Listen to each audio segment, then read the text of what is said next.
ሰላም ቤተሰብ ከመንያኹም ድሓና ዲኹም ኣነ ብወገነይ ሰላም እየ ሰውን ሰላምኩም ብዙሕ ትረፍ ክበል ዓብ ተስፋነኒ እና ከመይ ቀኒኹም ድሓና ዲኹም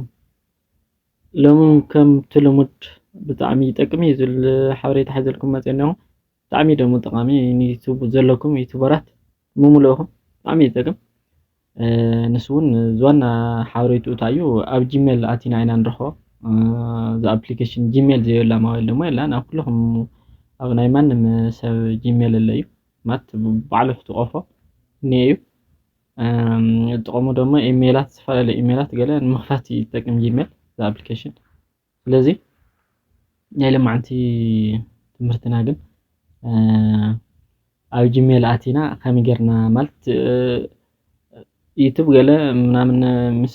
ኢሜል ዝተተሓሓዘ እንዲ ስለዚ ኣብቲ ኢሜል ንሱ ካሊእ ሰብ ምናልባት በዚ ኢሜል ንሱ ገይሩ ወይም ዩቱብና ኣብ ካሊእ ሞባይል ይጥቀመሉ ምናልባት ከይሃክ ድዩ ብዝኾነ ምክንያት ገይሩ ካሊእ ሞባይል እንሄዶ የለን ኣብ ናይ ባዕልና ብቻ ድዩ ወይ ኣብ ክንደይ ሞባይል እንሄብ ናይ ሰብ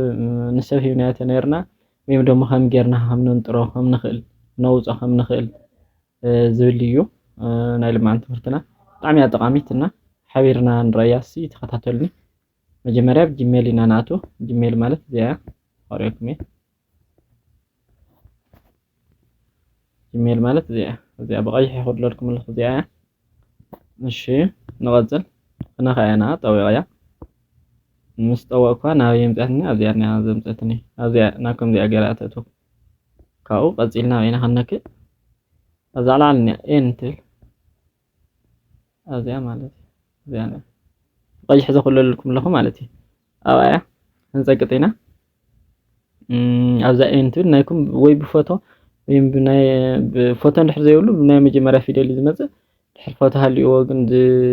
ዩቱብኩም ወይም ዘሞ ኢሜልኩም ፎቶ እዩ ዝመፅእ ንሓዚ ኣብዛ ኤን ትብል ናይ ላዕሊ ኣብኣ ክነክእ ኣነ ኤን ነኽየ ካብኡ ምስ ነኻኽዋ ናብዚ መፅለኒ ንስኹም ክትርእይዎ ዝደለኹም ኢሜልኩም ወይም ደሞ ዩቱብኩም ምስ ዩቱብ ዝተተሓሓዘ ኢኹም መሪፅኩም ተብሉ ኣነ ግን ንኣብነት ስለዝኾንኩ ናቲ ትብል መሪፀኒ ኢኹ ማለት እዩ እዚኣ ማለት እዚኣ ከምዚ ኣላ እዚኣ ኢሜል ኣብ ላዕሊ እኒኣ ኣብዚኣ ማለት እዛ ንእሽተይ የኽበያ ኢሜል እሳ ኢሜል ማለት ካብኡ ስሙ ናቲ ይብል ካብኡ ነዚኣ ማለት እዚኣ ነዚኣ ክፍትሻ ደልየኒ ኢኹ ማለት ኣብ ናይ ካሊእ ሰብሲ እዛ ኢሜል እዚኣ እኒሃዶ የላን ሃክ ወይ ምናምን ገይር ንኸይኸውን ወይም ምስ ካሊእ ሰብ ባዕለይ ሂበዮ እንድሕር ነይረ ከመይ ገይረ ከንጥሮ ከም ዝኽእል ንምፍታሽ እየ ዋና ዓላማና ከመይ ጌርና ክነንጥሮ ከም ንኽእል እዩ ስለዚ ከኣቱ እየ ንቐፅል ኣብዚኣ ማለት እዩ ኣብዚኣ ክነክእ ኣብዚኣ ማነጅ እዚኣ ማለት እዩ ማነጅ ይር ጎግል ኣካውንት እኒኣ እዚኣ ንፀቂጣ እያ እሺ ንሳ ምፅቐትካ ኣብዚ እኒሀ ንታሕታይ የውርድ ክነብሎ ከለና ፐርሰናል ኢንፎ ገለ ኔም ኢሜል ፎን ኣድሬስ ምናምን ዘሎ ሴኩሪቲ ሳይን ኢን ጉግል ፓስዋርድ ምናምን ዝተፈላለዩ እኒአው እዚ ንሕና ኣበይና ንኣትሉ ንሕና ግን ኣብዚኣ ማለት እዩ ኣብዚኣ ንኣቱ ኢና ኣብዚኣ ክፀቅጥ እየ ማለት እዩ እሺ ፀቂጠ ካብ ምስ ፀቐጥኩ ዝተፈላለዩ ፅሑፋት መፂና እኒአ ግን ንሕና ዋና ዓላማና ንታሕቲ ስክሮል ንገብሮ እሞ ንታሕቲ ነውርዶ ከምዚ ጌርና ነድዮ ካብኡ ታሕቲ ምስ ደየብናዮ ኣብዚ ዩር ዲቫይስስ ዝብል እኒአ ኣብዚ ዩር ዲቫይስስ ዝብል እኒሀ ዌር ዩ ኣር ሳይንድ ኢን ዝብለኒ ስለዚ ሲ ዲቫይስ እዚ ዘውዚ ዘኒሀ ኢሜል እዛ ናቲ ትብል ማለት እዚ ኢሜል እዚ ሲ ኣበይ ኣትዩ እኒሆ እዩ ዝብል ዘሎ ማትሲ ኣብ ሓንቲ ኣብዚኣ ባዕላ ብቻ ድያስ ወይም ካሊእ ሞባይል ምስ ናይ ሰብ ገለ ምናምን ወይም ሰብ ካሊእ ብዘይ ምናልባት ከም ግዛዕ ገይሩ ሃክ ገይሩ ፓስዋርድ ናድዩ ገለገለ ወሲዱ ይጥቀመሉ ምናምን ከይህሉ ኣብዚኣ እያ ትፍለጥ ስለዚ ሕዚ ኣብ ምንታይ ኣትያ እኒኣ እዛ ኢሜል እዚኣ ሓደ ኣብዛ ትሕቲኣ ዘኒኣ ነንብብ ማለት እዩ ሓደ እዚኣ ንሕሞ ብቀይሕ ናገር ክኸሪአኩም እየ ሓደ እዚኣ ኣብዛ ሞባይል እዚኣና ኣብዚኣ ሞባይል እዚኣ እኒሃ ማለት እዩ እዛ ኢሜል እዚኣ ኣብ ክልተ ኣብ ክልተ ሞባይል ብቻ እንያ ኣብ ክልተ ሞባይል እንያ እዛ ኢሜል እዚኣ ስለዚ ኣብዛ ናይ መጀመርያ ጋላክሲ M13 በዓላ እዛ ሞባይል እያ ኣብዛ ታሕተወይቲ ናምቢያ NB ሽሕን ሓደን ገለ ዝብል ቁፅርታት እንያ ኣበል ካልአይቲ እውን ገጣም ናተይ ሞባይል እያ ግን ካልእ እንድያ ስለዚ ሕዚ ከመይ ጌርና ነንጥሮ እዩ ናይ ካልእ ምናልባት እንድሕር ኣብ ካልእ ሃልኡ ግን ይቕፅል እና ከምኡ ገይሩ ተረቢሉ ታሕቲ ይወርዶ ነይሩ ማት ዜና ክልተ ስለዝኾነ ክልተ ብቻ ፅሒፎ ቋሪፅኒ ሕዚ ሰለስተ ተዝኾን ነይራ መይሶ ሳልሳይ ብኡ ትሕቲኣ በዛ ትሕቲኡ ክቕፅል ነይሩ እዩ ስለዚ ግን ኣብ ክልተ ሞባይል ስለ ዘሎ ሰዓ ክልተ ብቻ ኣምፂልኒ ስለዚ ካብዚ ሓንቲ ከመይ ጌረ ከንጥራ ይኽእል ሕዚ ንኣብነት ኣብዚ ሓንቲ ብቻ እንድሕር ደልየ ኣብ ናይ ባዕለይ ከመይ ጌረ ከንጥሮ ይኽእል ዝብል እዩ ስለዚ እዛ ሓንቲ እዛ ናይ መጀመርያ ኣብ ባዕላ እያ እዛ ሓንቲ ከንጥራ እያ ከመይ ጌረ እንትነጥር ደሞ ተልንዚኣ ማለት እዩ እዚኣ ካብዚኣ ከውፃ ደልየኒ ከዛ ሞባይል እዚኣ እዛ ኢሜል እዚኣ ማለት እዩ ሳይነ ከዓ ንባዕላ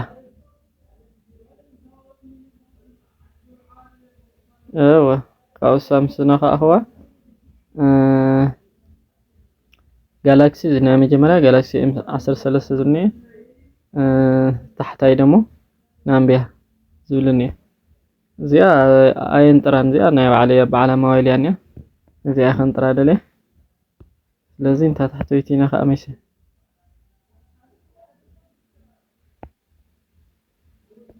እዚኣ ማለት ዝኾነ ምልክት እኒኣ እዚኣ ክነኽእል ፎንት ምልክት እኒኣ ኣብኡ ኣብኣ ተኸያኒ ኣብኣ ክነኽእል እዚኣ ጌረ ነኽእ እያ እዚ ፓስዋርድ እዩ ማለት ብዓሸራ ተኾይኑ ብዓሸራ ወይም ደሞ ፓስዋርድ ተኸፍቶሞ ካብኡ ተኸፊታ ካብኡ እንዲያም ቦታ እውን ይሕብር እዩ ቦታ ሓዚ ንኣብነት ኣበይ ከም ዘለ ኣበይ እዩ ኣትዩ እኒአ እዚ እኒአ ኢትዮጵያ ዝብል እኒአ መዓዝ ኣትዩ እዚ እኒአ ወርሒ ደሞ እውን ይገልፅልህ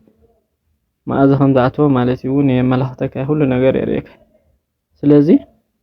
ኣብ ናይ መጨረሻ ክሳብ በፂሕና እኒአና ስለዚ ኣበይ ክፀቅጥ እየ ከንጥሮ እንድሕር ደልየ ከውፅኦ ኣብዚኣ ማለት እዩ እዛ ናይ መጀመርያ እዚኣ ሳይን ኣውት ትብላ ሳይን ኣውት ማለት ኣውፅአዮ ማለት እዩ ምውፃእ ማለት እዩ ስለዚ ከውፅአየ ኣብኣ ክነክየ ማለት እዩ ኣብዛ ብቐይሕ ኣኺበልኩም እኒአኹ ሳይን ኣውት ይብላ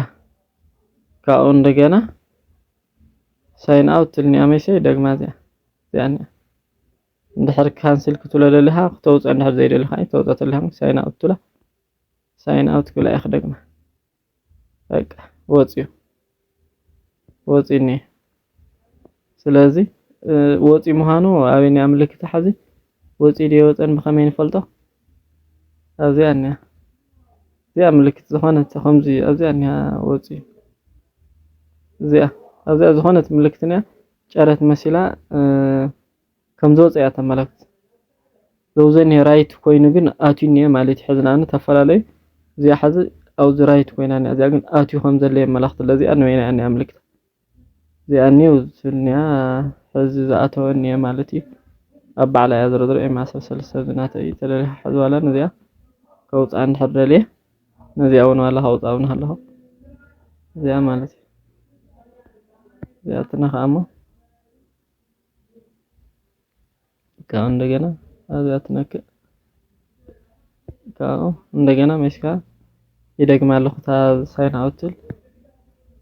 በቃ ኣዘረየ ነፃ በቃ ኩሎም መውፅኦም ለክልተ ሓንቲ ብቻ እኒኣ እዚኣ እኒኣ ራይት ብቻ ኣብዛ ሞባይል እዚኣ ብቻ እኒኣ እዛ ኢሜል እዚኣ ራይት ኮይና እኒኣ እዚኣ ማለት እዩ እዚ ግን ረእይዎ ከመይ እኒአ ምልክቱ እዚ ግን ረእይዎ ወፂኡ እኒአ ማለት እዩ በቃ ሓንቲ ሞባይል ብቻ እኒኣ እዛ ኢሜል እዚኣ ዩቲብኩም ሓንቲ ሞባይል እያ እኒኣ ብዙሓት ሞባይል ከምዚኣ ጌርኩም ቸክ ትገብርዎ ተውፅዎ እንድሕር ሃልዩ እውን ተውፅዎ ከምዚኣ ጌርኩም እዚኣ ትመስል ነይራ ናይ ድማ ትምህርትና